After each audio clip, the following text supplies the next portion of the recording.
Middle east का centre कही जाने वाले सीरिया में बशर अल असद की सत्ता जाने के बाद हालात ठीक नहीं है। विद्रोही नेता गोलानी के लोग इस वक्त सीरिया में चप्पे चप्पे पर एक्टिव है और वहीं असद के पतन के बाद ईरान की मुश्किलें बढ़ सकती हैं। इजरायली सेना मानकर चल रही है कि ईरानी ग्रुप के कमजोर होने के बाद, सीरिया में तख्ता पलट होने के बाद ईरान के न्यूक्लियर साइट्स पर हमला करने का अच्छा मौका है।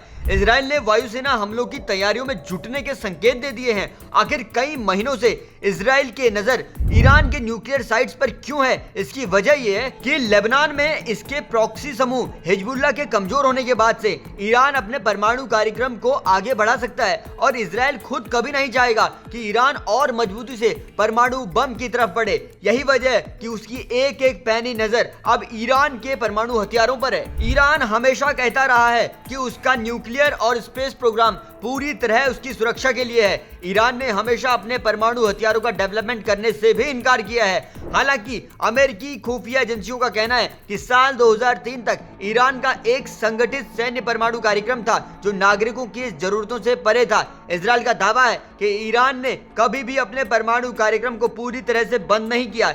इजराइल कहता है कि ईरान ने परमाणु सेंटर को पहाड़ों में छुपा कर रखा है। आपको याद होगा इस साल ईरान में 2 बार इजराइल ने बड़े पैमाने पर मिसाइल हमले किए थे। इसके जवाब में इजराइल ने ईरान को परमाणु हथियार हासिल करने से रोकने की कसम खाई और यही वजह है कि ईरान के प्रमुख सैन्य ठिकानों पर इजराइल ने ताबड़तोड़ हमले किए हैं। बीते हफ्ते की शुरुआत में इजराइल की ओर से सीरिया में की गई बमबारी में असद शासन के एयर डिफेंस का 86% हिस्सा तबाह हो गया। हम आपको ये भी बता दें कि सीरिया के पास सिर्फ और सिर्फ गिने चुने एयर डिफेंस सिस्टम बचे हुए हैं। इजराइल के लिए जो भी मुल्क खतरा बनेगा वो उसकी कमर तोड़ देने में सक्षम है। आपको जानकर हैरानी होगी कि इजराइल ये मानता है कि सीरियाई air defence system Middle East के सबसे मजबूत सिस्टम में से एक है। अगर सीरिया का 86% एयर डिफेंस सिस्टम का हिस्सा अगर इजराइल ने खत्म कर दिया है तो समझिए इजराइल की ताकत क्या है। हमलों में 107 एयर डिफेंस कंपोनेंट और 47 रडार नष्ट कर दिए गए।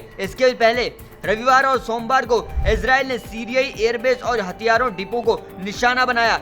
इन हमलों में सैकड़ों मिसाइल, 27 लड़ाकू विमान और 24 हेलीकॉप्टरों को तबाह कर दिया गया। इसके अलावा इजराइल ने सीरिया के लटाविया में नौसैनिक ठिकानों को भी निशाना बनाया। इन हमलों में सीरिया के 15 नौसैनिक जहाज तबाह हुए। इन हमलों के लिए इजराइल ने 1800 से ज्यादा हथियारों का इस्तेमाल किया था। हमास ने 7 अक्टूबर 2023 को इजराइल पर घातक हमला किया था। इस हमले के ठीक 2 दिन बाद इजराइल की प्रधानमंत्री बेंजामिन नेतन्याहू ने कसम खाई थी कि हम मिडिल ईस्ट का चेहरा बदल कर रख देंगे। नेतन्याहू की इस कसम में हमास का खात्मा, लेबनान में हिजबुल्लाह की कमर तोड़ने और सीरिया में गोलान हाइट्स को वापस लेने जैसे 3 बड़े फैसले शामिल थे। इसके बाद नेतन्याहू ने रणनीति तैयार की, अपनी कसम को पूरा करने के लिए दिन रात एक कर दिया और आज आलम यह है कि उन्होंने मिडिल ईस्ट का चेहरा बदल कर रख दिया। गाजा में हमास की कमर तोड़ी, लेबनान में हिजबुल्लाह को घुटनों पर ला दिया और अब सीरिया में गोलान हाइट्स पर वापस कब्जा कर इजराइल ने अपना दमखम दिखा दिया है।